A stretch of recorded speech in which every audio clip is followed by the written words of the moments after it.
this is really it. Hi, if you don't know me, I'm Sunny Scarpa, and I am the very fortunate person who gets to be the library director for the Wallingford Public Library.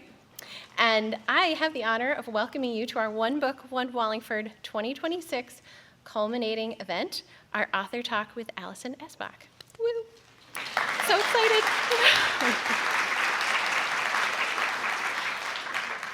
The goal of One Book One Wallingford is to bring our community together to read and discuss the themes in one book. Sharing our experience of reading a book with one another allows us to connect, sometimes across political, religious, cultural, or socioeconomic divides. We are one Wallingford community, and we are stronger together. Tonight we have gathered over 600 people, 400 in this room, and approximately 200 online. Hi, everybody at home. We're here together for a magical literary experience. But nights like tonight don't just happen. They're the result of a lot of hard work by a lot of different people. So I'd like to thank all of our hardworking and talented staff members who helped make tonight run smoothly. And thank you to all of the wonderful members of our One Book, One Wallingford Planning Committee, whose names are listed on the back of our program this evening.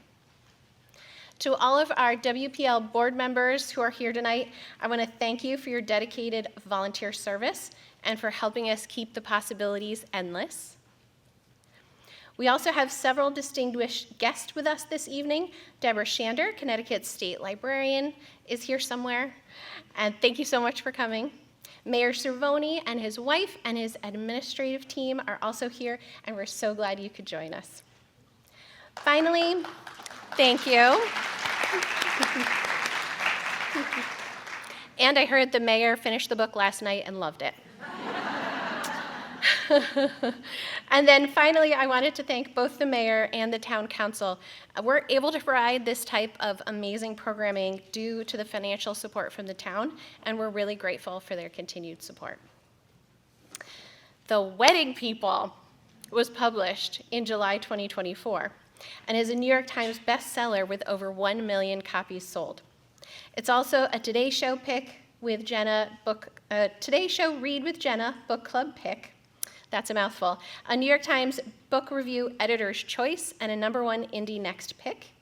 It was named Best Book of the Year by The Guardian, Time, Chicago Tribune, Biblio Oracle, HuffPost, US Magazine, Elle, Real Simple, Glamour's Magazine, but most importantly, it was our OBOW book, and I'm sure the publishers will be adding that to their website first thing tomorrow morning. Cindy Haken, our Reader's Advisory Librarian, helped to facilitate 4 different book club discussions around town this year, with approximately 150 people participating. The conversations about the novel were absolutely terrific. Attendees talked about how funny the novel was, and also how much they related to its themes of grief, life struggles, and the need to reevaluate your life. Sometimes having the strength and courage to start again.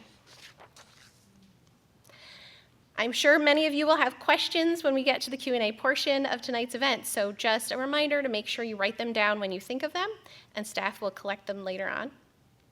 We'll ask Alison as many as we have time for.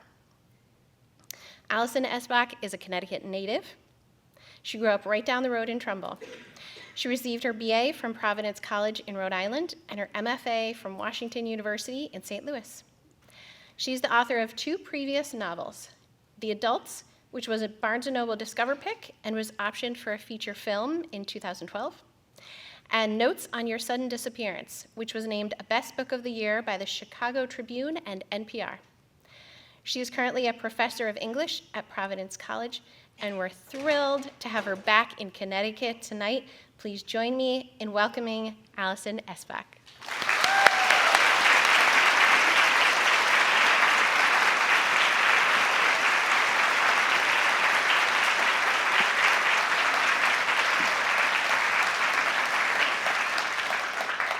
I have my phone up here. I swear I'm not texting.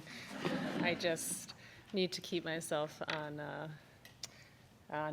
track with time. Is there a way to do that? Can you all hear me okay? Okay. It's very bright. I actually can't see you guys. It's very strange. You are all, unfortunately, getting me at my first event after having a baby a few months ago. Thank you. I've been waiting for that applause. I really could have used that a couple times this week. Which is all to say, I've been just talking exclusively to a baby for 5 months, and now I'm talking to a town. It's a very jarring transition. So please forgive anything I say here. It was also, I was thinking of it on the drive here, and it's actually not too different talking to a baby and doing something like this, because you're just monologuing. Like, you're just narrating your life, which is what I'm about to do. So hopefully you guys give me more feedback. The baby just kind of stares and starting to get some smiles. So, thank you to Cindy. I was hoping you would play a song. This is reminding me of my middle school play theater days, and standing up here and someone's at the piano and you're practicing, so maybe next time. But thank you, Cindy and Sunny, for and all the volunteers who I haven't met but are here somewhere, putting on such an amazing event like this. I'm really honored to have had the wedding people chosen. It's really an exciting email to get, like, an entire town is going to read your book, which is actually very scary. I don't know. I've had a lot of frightening experiences, in terms of promotion of this book, going on TV. But for some reason, I was like, a town? Towns have very strong opinions on things. So, I'm ready for them. But as Sunny said, I'm a Connecticut native. I haven't lived here since high school, but I do come back quite often to see my family. But when you leave Connecticut, I don't know how, you're all living here, so you probably haven't moved out of Connecticut yet. But when you move out of Connecticut and you tell people you're from Connecticut or whatever, you get a lot of interesting responses, and I feel like I want to write a book about what people say when you tell them you're from Connecticut. It's all over the place. But my favorite response was this guy who was like, "No way. You guys have so many ghosts there?" And I thought of that driving through Wallingford, because I was like, I feel like this is a town that might have a few ghost stories. I'd love to hear that at some point. So, like I said, here I am talking to, hundreds of people about my writing. It's very jarring, not just because I had a baby, but because, writing is such a solitary act for me. I grew up writing. I was one of those kids who was always writing a novel. The novels were 3 pages long. I started when I was probably 6 or 7. And I started because my mother took me to a library, the Trumbull Library, in fact. And I don't remember what the book was exactly, but I'm pretty sure it was called something like How to Make Your Own Book. I don't know who wrote it. Very vague memory, really reaching back into the abyss there for that one. But what I remember about it is that we went home, and the instructions were basically to take loose leaf paper, punch holes in it if there weren't holes in it already, write a novel, write a book, and then take yarn and weave it through the holes and tie a bow, and ta-da, you have a book. And I thought this was so mind-blowing. I had no idea you could make a book.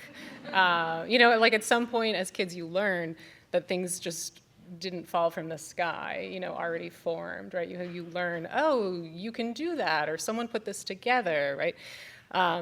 And so that just really kind of set me on fire as a kid. I can make books. So I just started making book after book after book, with my little yarn, tying the bow, and presenting them to my parents at the end of the day, because I could write a book in a day back then. It was very productive. And they were always so sad, these novels. Almost everyone died, and all of them. And my parents would sit there and listen to me, read my book aloud because it was that short, right? So I remember one of them. It was something like On Top of the Mountain, or I don't know. It was mountain themed, and I think it was my take on Little Women. So it was like 5 sisters, and their dad was at war. I don't know which war, just some vague war. And they were waiting for him to come home, but instead the police officer came to say that he had died at war. And then also, as he was leaving, the real estate, the realtor came and said, "You're evicted." And so they had to. I'm actually surprised I knew these things as a kid, what a realtor was. But I then made them climb a mountain because they had to go live on top of the mountain. And then they died one by one. And I just remember, I have a visual at the very last page. It's just, no, all the way down, exclamation point, the end. And my poor parents were so supportive. I think they were very worried.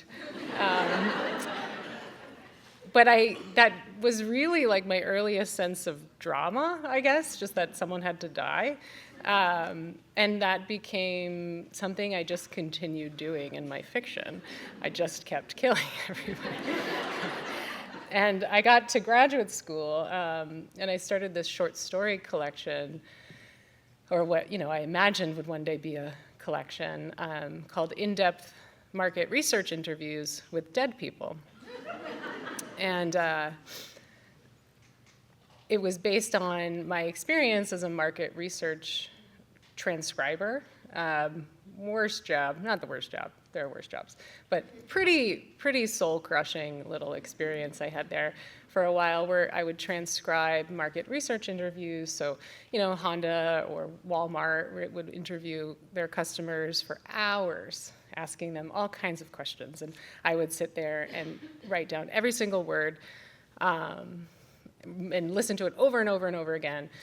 And I wanted to write about this experience, but for some reason I wanted all the customers to be dead.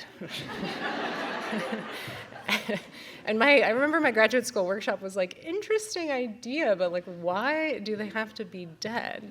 Like, can't you just have them be alive?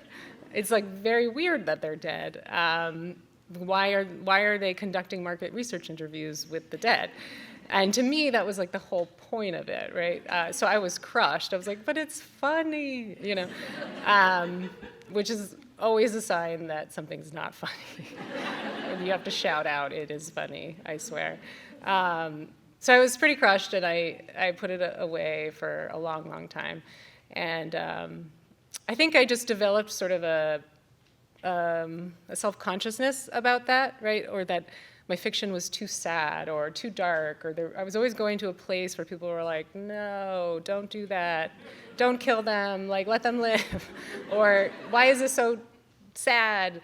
And that came to a crescendo, I think, during my second book when I was writing that. It took about 10 years, Notes on Your Sudden Disappearance. When I say that, people are always like, wow, that's like really impressive, but I wasn't writing literally for 10 years.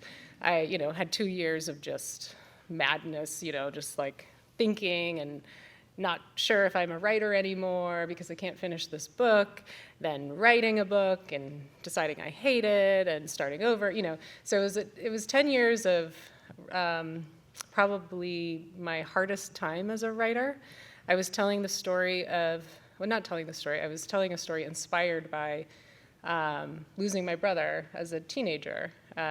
He was killed in an automobile accident in Trumbull when he was in high school. And I wanted to tell the story of a young girl who was kind of talking to her sister beyond the grave, right? Like leaving notes after she was gone and all the crazy things that happened after she died. I just wanted to get this story so right. Like, I became such a perfectionist about it because it was so personal to me. I didn't want to waste it. I just had this awful feeling like if I mess this up, I've wasted this this really like important part of my life, right? I'm telling the story wrong. And when I published it, I was genuinely surprised that people kept telling me it was really sad, which I shouldn't be surprised by. But when you go through something, right, it becomes very normal to you, right? So my experiences of losing a sibling, right, it's my experience of life, right? And I thought, in my head, I was like, oh, I thought the book was quite, like, beautiful, like it was like a love note, right? Like an evidence of my love and my affection. And so I really struggled in that period.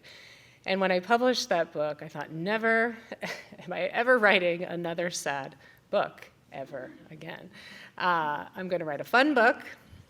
It's going to take place at a hotel. The people are going to be on vacation.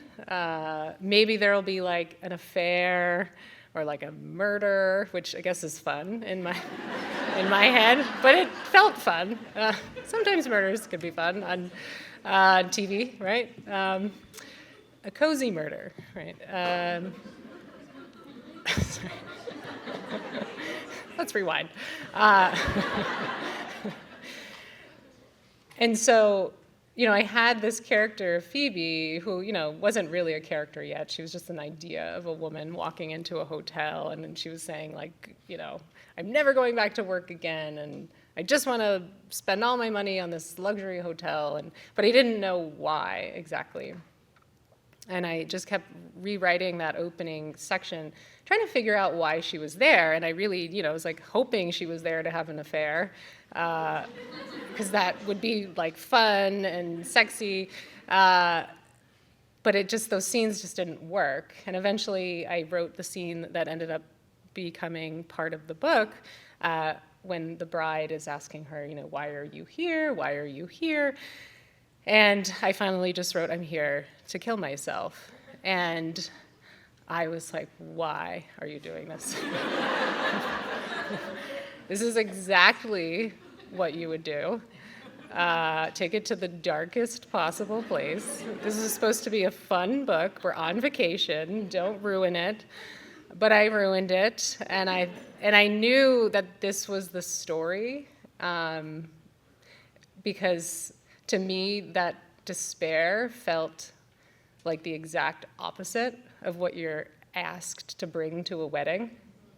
And I was like, this is it, but I can't write this book. Like, no, I said no more.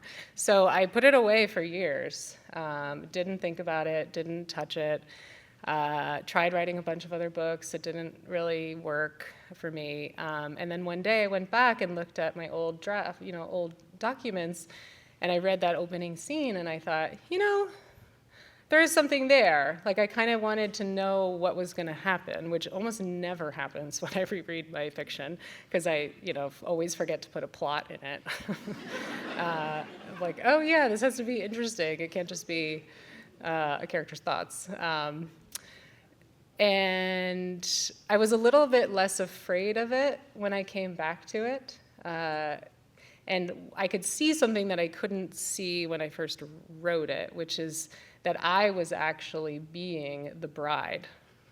I was the one who was saying, no, don't write this book, don't be sad, don't talk about the dark stuff, only fun times at this hotel are allowed, right? I was really policing myself as a writer and kind of forgetting what I really love about literature, which is that it has that dark, light element, that sad, funny combination that, to me, feels very much like what life feels like, right?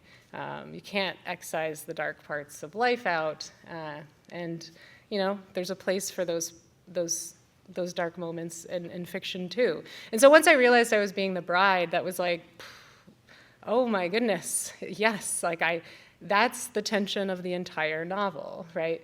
It's Phoebe and Lila, right? Phoebe saying, like, I'm sad, and Lila saying, no, you're not.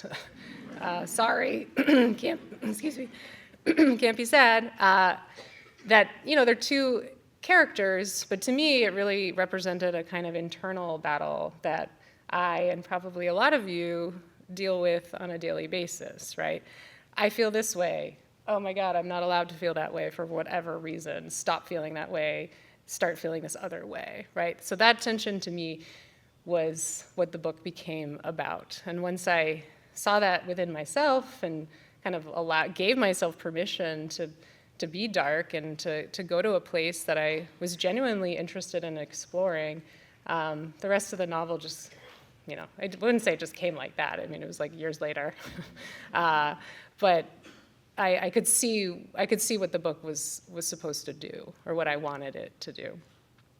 And so that was, the first part of getting myself to writing this book. But then I stopped again, because I was like, okay, this is set at a luxury hotel. I've never stayed in one. I have no idea what goes on in these places. I started to feel very fraudulent. Like, anytime you're a writer writing a space you've never been in, especially like such a wealthy space where like I just can't imagine what it's like. I don't know, I was like, the curtains are so expensive and the floor is shiny and there's luxury everywhere. And I just kind of stopped and was like, what, I actually can't afford to write this book. Like, I don't know what it's like, and I'm not gonna spend, $1,000 a night to go stay in a hotel to write this book. And so I put it away again. And then, as Sunny mentioned, I teach at Providence College, and every year they put out a call for research grants. And I always ignore them because I feel like they have nothing to do with me. They're for like scientists studying ants, or, political science professors who are, studying democracy in other countries. But I was like, why couldn't I use, I do research, right? It's just very unorthodox research. And so I was like, what is the one book I never finished because I didn't have the money to finish it? And I thought of The Wedding People. And I was like, can I write a proposal to stay at a luxury hotel and not get fired? And so I did. I made it so professional, because it was. I mean, I was genuinely going to do this, and I needed to do it to finish the book. My chair was like, "Are you sure?" And they gave it to me, and so I got to stay for 4 nights, like on a Wednesday in February, in Newport, at 2 different places. And I was so excited. I was so nervous. I felt like they were gonna know I was on scholarship. I was like, and I think they did, or were confused, because the fellowship was only paying for the nightly rate. And so I remember the very first night, I brought up to the room and I'm like, is the water free? I didn't want to spend any money that, I didn't want to, open a bag of popcorn and find out it's $58. And the very first night, someone came up to the room, knocked on the door. It was evening time. And he was like, I'm here to turn down the room. And I, staying at only Hiltons my entire life, my father was a real Hilton loyalist. He really liked the pillows for some reason. They don't say this at the Hilton. I've never heard this phrase before. And so I was like, excuse me? He's like, I'm here to turn down the room. And I was like, I don't know what that means. And he was like, okay. He's like, well, I'm just here to get you ready for bed. It's like, oh my God. you guys do that here? Like this is amazing. Like get into bed, like waiting for my head pets. But he just closed the curtains and like dimmed the lights and pulled the sheet back or whatever. And that became like the first spark of inspiration for me, where I was like, oh, that's so nice. Like, I know it's his job and he doesn't care about me, but like it just was like just this really nice thing to just have like someone help you like usher in the evening time. And I kept thinking for Phoebe, what a moment like this would feel like, and how such a small little sort of act of kindness, or not kindness, but you know what I mean, would shift her ever so slightly, right? And that if there were just enough of these little moments at the hotel, that things that she wasn't used to when living alone by herself during the pandemic, right? That ultimately this could accumulate into sort of a mind shift. And honestly, for me, I was like, no wonder rich people are happy, But actually, famously, they're not happy, but they should be, because those hotels were very nice.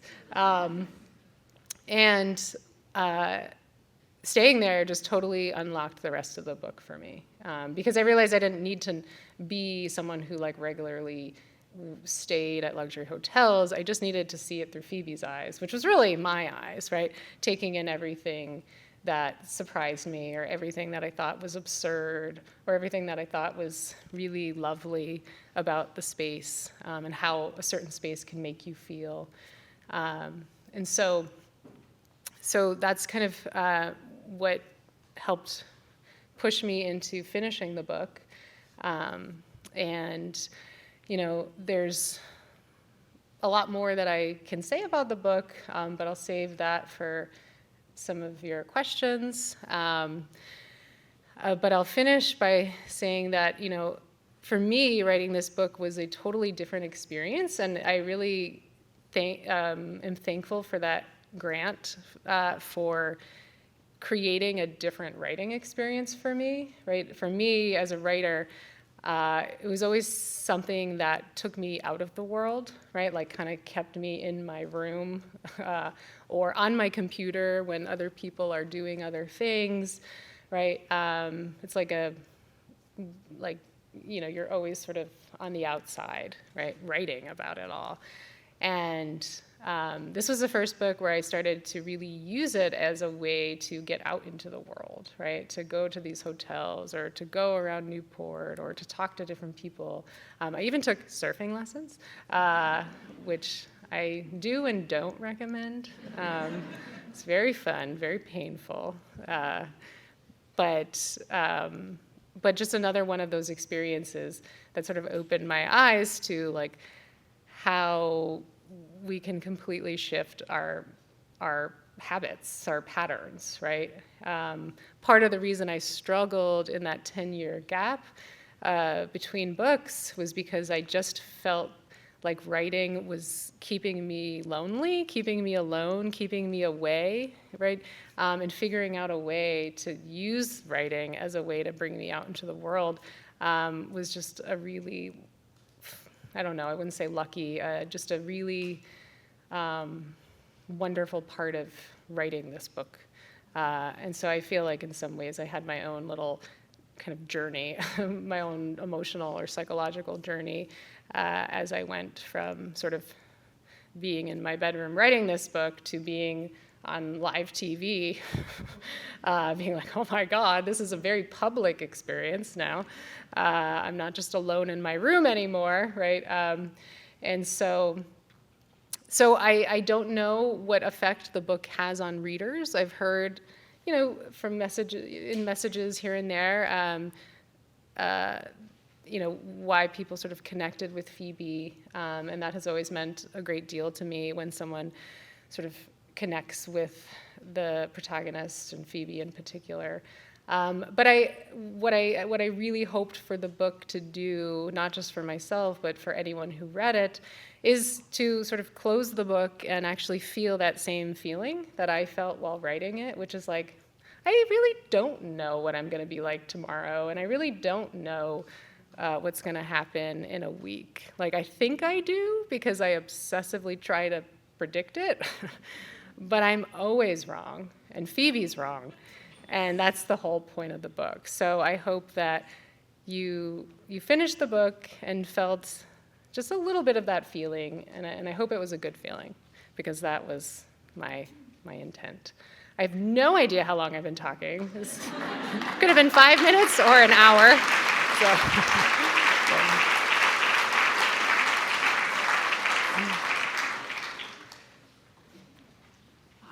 Hi everyone. Cindy, if you don't know me, you were amazing in filling out the question cards. I was worried I was going to just stare at her in awe for that hour. But you gave me so many. There were a lot of the same questions, so I'm going to try to ask as many of them as I can.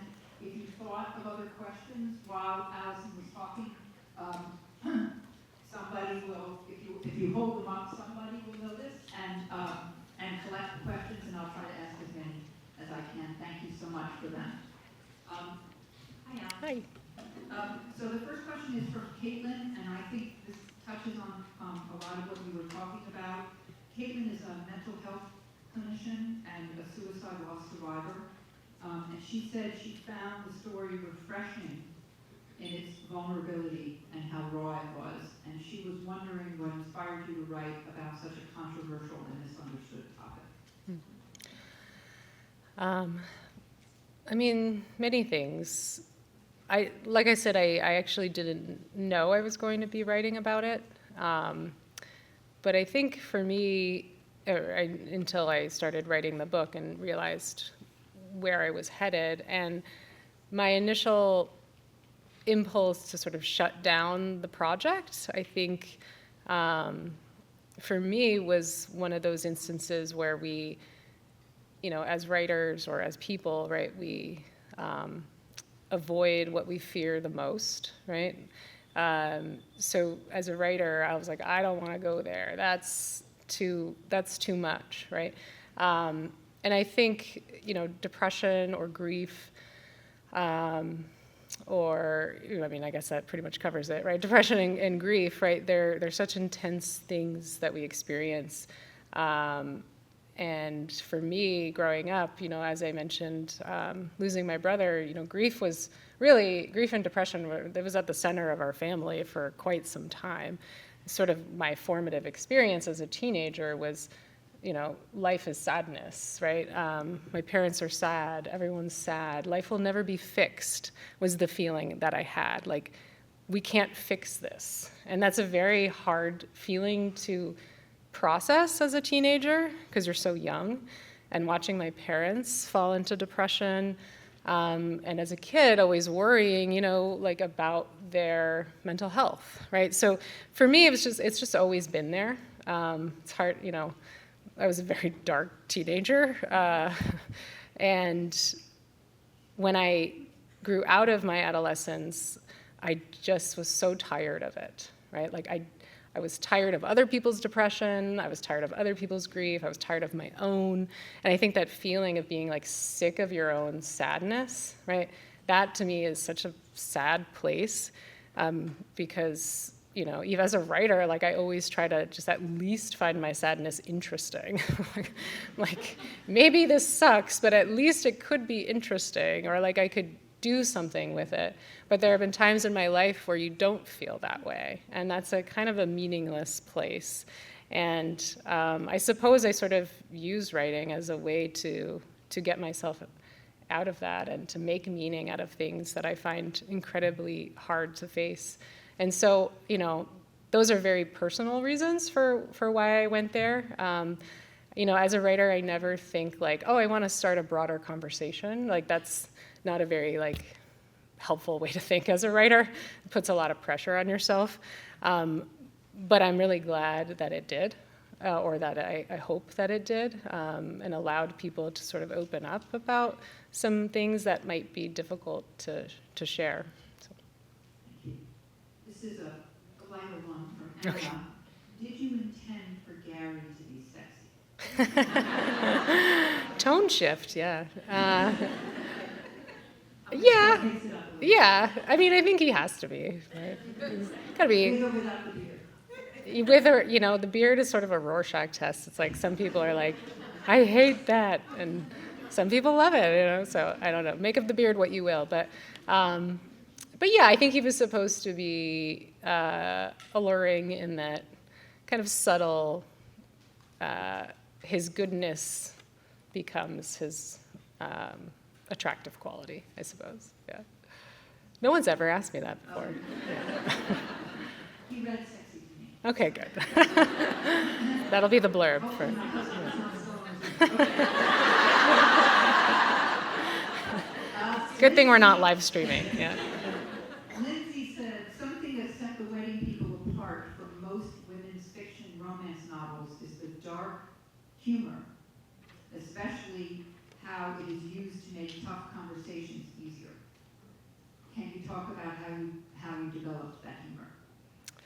I have no idea. I mean, I think it honestly is just a compulsion.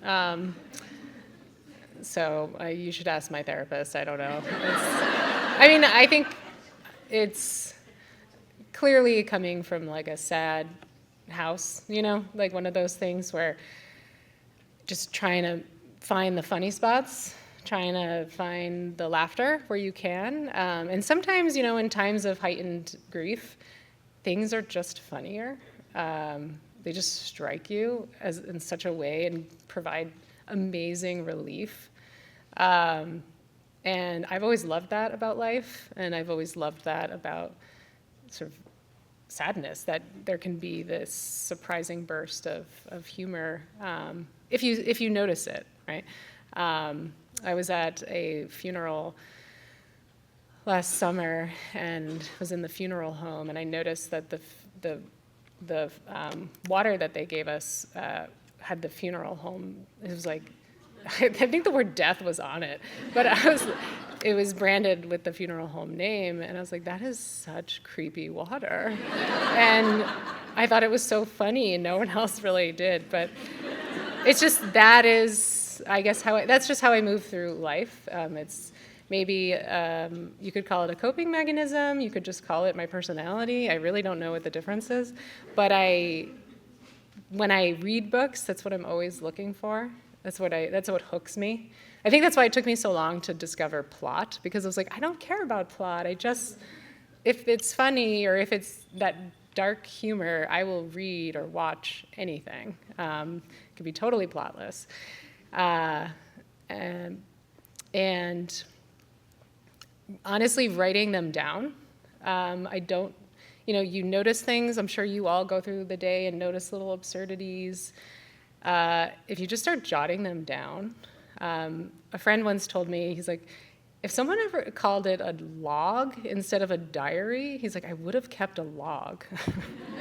He's like, I really wish I called it a log and had just a collection of my observations about life, right?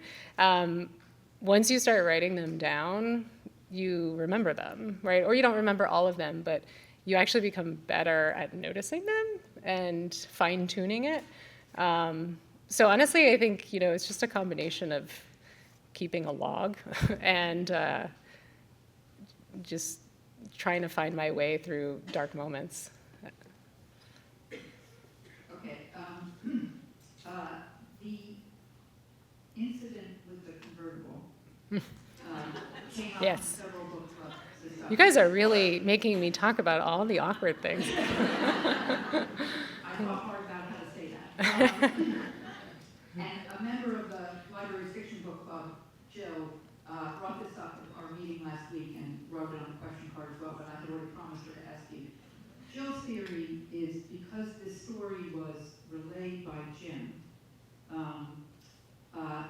and was that maybe it didn't happen, and that Jim's motive was to try to disrupt or throw Lila off because he knew her pretty well, or to disrupt the wedding by making the incident up. Ah. And we were wondering, Jill was wondering about your reaction to that theory. I have never thought of that.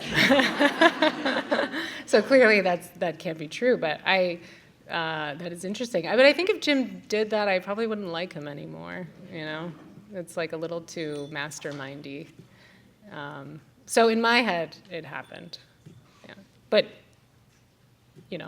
I support alternate theories. This is a question from Margie on Zoom. Margie, if you can hear me, hi, she's one of my best friends. I believe The Wedding People is written in the third person present, except when Phoebe is describing the past. How did you decide to use this narrative voice and point of view? What tenses and point of view did you use in your earlier books? I wanted some distance from Phoebe, which is why I chose the third person, but I wanted it to be a very close third person so that we do get the experience of being in her mind and being very close to her thoughts. In my past books, I don't know, what did I do? The Adults was first person. And then, excuse me, the second book, Notes on Your Sudden Disappearance, was first person as well, but it was directed at the sister, right? So it was using a direct address, and which was, to me, different, right? It's slightly more of a performance when you're directing something at another character as opposed to just being the first person. And so yeah, I don't know. I don't know if too much conscious thought goes into the choosing of the point of view when I first start it. It sort of just comes naturally. It's sort of how I start writing the character. I do think about it later in the editing stage, like, is this the right point of view? Why would we be in third? Why would we be in first? But that's really more of like my editorial brain. That's kind of like, what have we created, and is it the right thing? And so I think with the third person, you just, you get some space, right? Like I think of the first person as being stuck in an elevator with someone and you can't get out, right? And if you don't like that person, then you're really not gonna like the experience of reading the book. But with a third person, you don't have to like the person, right? You're just kind of looking at them and you can decide how close or far you want to be. So hopefully that answers the question. Two different people, Elizabeth and Laura, both wanted to know what has been the most fun you've had at the wedding. I don't know. Do people have fun at weddings? I've had good times, but I don't know. This is a great question. I've worked at weddings, which is a very different experience than going to a wedding. And I have to say, I really enjoy being a stranger at weddings, which is obviously another inspiration for this book. I used to man the photo booth, the thing that used to be in the mall, which is now in at our weddings. I used to stand next to it, and I used to tell people what it was, because this was a while ago when people weren't used to seeing the photo booths at weddings. So they're like, why is this here? And I would say, you can go in, and you can take a photo, and put on a silly hat, But I would dress in a cocktail dress, because they told us to just dress for the event, right? Which I now realize is like they didn't have uniforms. So everyone always thought I was a wedding guest, and a very sad, lonely wedding guest who never left the photo booth. And it was just an interesting experience because a lot of guests, like whoever was not having a good time would find me and tell me everything. Their whole life story, why they hate everyone at the wedding, or why their dad's a jerk, or whatever. And honestly, I wouldn't say it was like fun in the sense that I think the question asker meant. But as a writer, it was incredibly fun. Like, it was probably one of my most interesting jobs. And I got to watch a wedding over and over and over again. And it was amazing to me that I always cried at the speeches. Unless they were very bad. But most of the time I always cried, and I was like, a wedding works.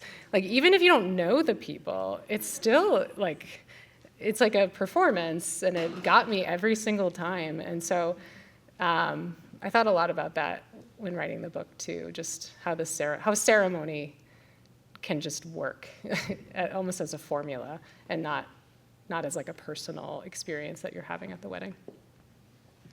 Vanessa asked about the conversations that Phoebe and Matt had with Harry the cat.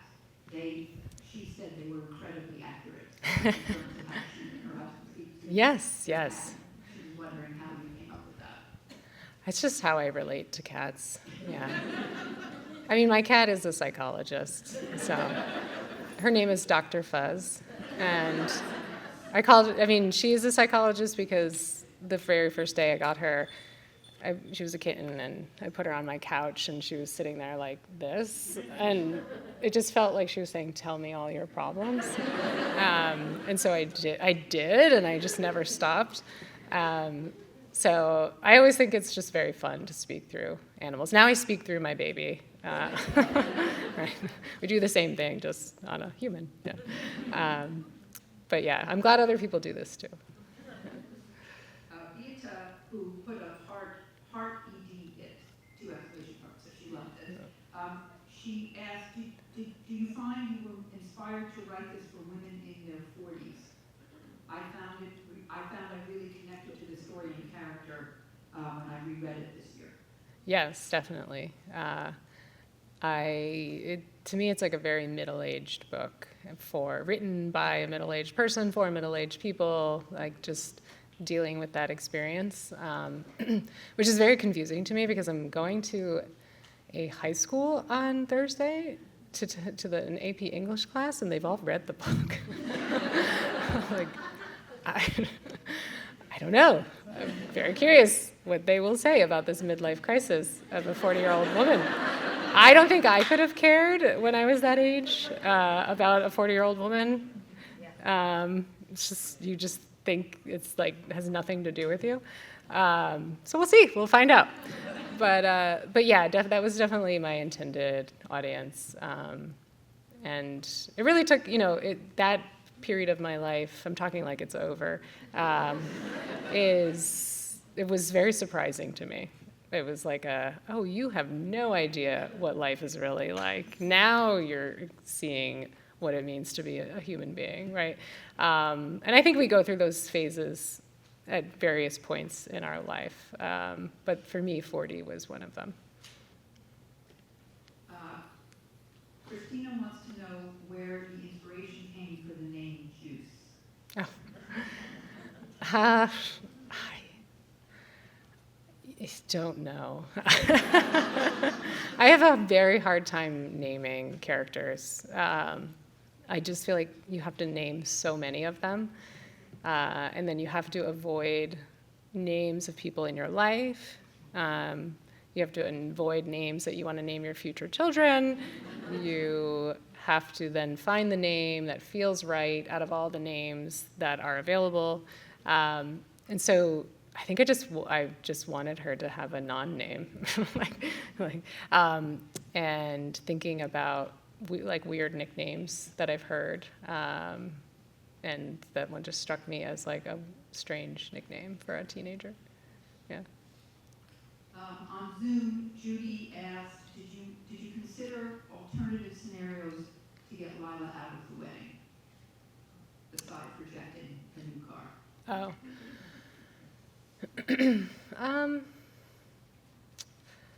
Not really. Because I didn't know, as I mentioned, I'm not a huge plotter. I knew the structure of the book. Like, I knew the book was going to end when Phoebe left the hotel. But I didn't know if Lila was going to get married or not, and I didn't know if Phoebe was going to have an affair or murder someone or fall in love, or I had no idea. And it was really and I remember thinking, like, I don't think Lila's going to marry this man. But I don't know how to cancel a wedding. Like, I almost felt it the way you would if you were the bride. Like, I'm stuck in this wedding. It's too big. It's too elaborate. And when I was writing that scene where the car arrives, and I decided it was the wrong car, and she was going to, have another meltdown. I was just like, oh, that's going to allow me to do it, right? So it was actually like I couldn't find a way to make it happen. It seemed not plausible that she would go through with this wedding. People go through with their weddings and then, regret them later or get divorced later. But once the car appeared, I was like, yes, she's out. This question came up several times in the book discussions. Kate is asking about Tom, his ex-husband, presumably ex-husband. What happened to him? I don't know. He had attempted suicide before she left him. Yeah. I don't know, you guys. These are very hard questions. I only imagine what I put on the page. That's not true. There's so much you have to imagine when writing a novel that I do give myself permission to not imagine what happens to some of the minor characters. So I don't know what happens to Tom. It's probably hard. Yeah. I'm sorry, that's a very disappointing answer. Yeah, I don't know. So there was also a lot of discussion about whether this novel constituted a beach read. The general consensus was no, but I'm leading into a question that was asked on Zoom about the cover art and how involved you were with it, because the cover art is very obviously beach inspired. Yeah. I mean, I guess I don't know what people mean when they say beach read. I mean, I know what people mean when they say beach read, but I really feel like it's code for, like, I have some free time. I want to read something I enjoy, and something that perhaps maybe they feel guilty enjoying, like they can only do it on vacation, not in their real life or something. So I don't know, but I think that term gets used sometimes. I mean, it's certainly a term that helps you sell a lot of books. There's like a wide audience for beach reads. But I think it also can be a term that's used to sort of dismiss something that, like, this is frivolous or silly, or it doesn't have like real literary merit. So it's kind of a tricky phrase for me. And I kind of let other people decide if it's a beach read or not. I mean, if you want to read it I've seen people read it on the beach. So it is a beach read. And at the same time, I don't know what you want to read on the beach. I've seen my dad read like books about World War II on the beach, so it can be a dark place, the beach. But the cover art is actually, I'm not very involved in that. I get presented with options, and I choose the one that I like the most. Actually, I don't get presented with options. I get presented with one cover. This is very strategic on the publisher's part. They don't want to give the novelist too many options. They decide on one, they present it, and then you can give feedback. And I give very gentle feedback. But for this cover, the original cover was an aerial shot of Newport. It was like very realistic, almost like a Google map or something. And it just felt like, no, that's just not working for me. So I rejected it. I was very proud of myself. It's very hard for me to do. And then they just sent me this one. And I was like, that's totally different. And it was beautiful. And I loved the colors. And, I think it does have that sort of light, dark quality that I would hope someone would be prepared for when reading this book. Yeah. A lot of people wanted to know if you had a favorite character. Yeah, I really don't ever have favorite characters. I mean, I think my favorite characters must be the protagonists because I spend so much time with them. But that's a very boring answer. The main character. I just love the outsider's perspective in books, like the girl on the train, or like just someone seeing something from afar and getting involved. So that's really what made Phoebe so interesting to me. But I will also say maybe Marla. Marla makes me laugh. She's just a tough character. Yeah. Can you say anything about the movie? The movie is in development, and there are drafts of a screenplay. And I really can't say much more than that, not out of secrecy, just out of slowness. Hollywood is like it's the long game. It takes years and years and years. So that's kind of where we're at, is just developing the script and trying to get it right. One of the book clubs cast it. Oh, Yeah, so. well, that's helpful. Yeah. It'll save us a lot of time. Yeah. Yeah. It's 8 o'clock, so I'm going to ask one last question that came in on Zoom, which I really like. Brianna asks, why is the dress green? I really will give it to you guys. I've never heard any of these questions before. I was like, 5 months postpartum. Like, I've answered a lot of these questions before. I think I'll be okay. I have no idea.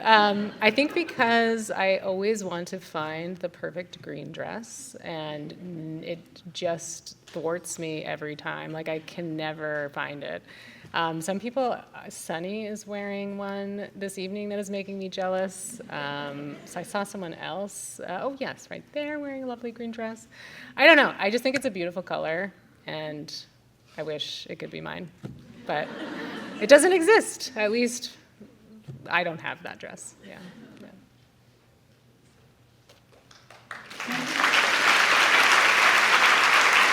Thank you, everyone.